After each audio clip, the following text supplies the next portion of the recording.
We present a suite of enhancement techniques for visualizing the seismic waves generated from earthquakes. Here we show a bridge foundation ground model which was developed based on the structural configuration and local soil conditions of the Humboldt Bay Middle Channel Bridge in Eureka, California.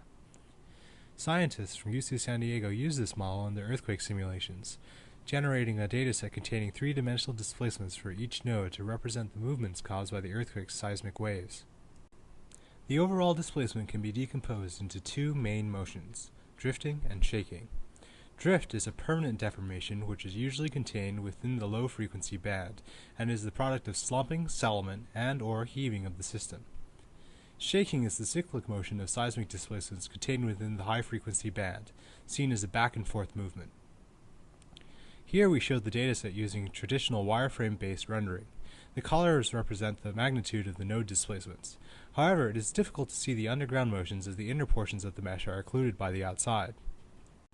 People have also rendered seismic data using direct volume rendering, but without separating the high and low frequency bands, we are not able to distinguish the different seismic waves within the data. Also, since the dynamic shaking motions are superimposed with the accumulated drift values, it is difficult to distinguish their different contributions.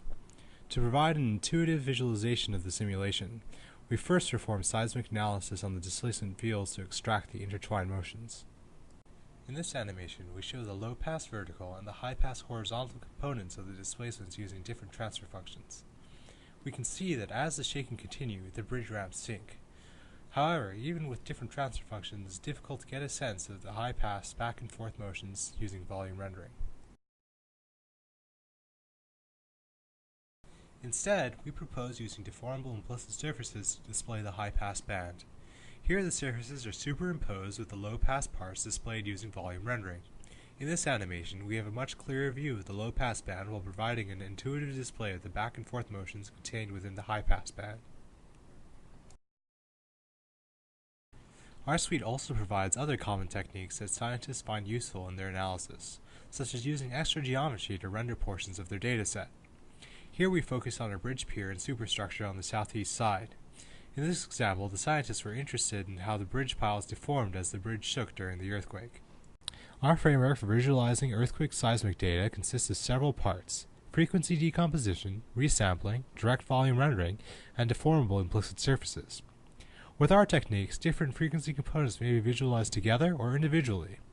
This allows scientists to better comprehend and observe the complex, previously hidden, spatial and temporal relationships between the components. We believe that our system provides a novel way for scientists to interactively investigate and explore their seismic data. With our techniques, scientists can quickly gain valuable insight into their simulations. It is our hope that our system will aid the development of new methods for protecting real-world infrastructures against otherwise devastating earthquakes.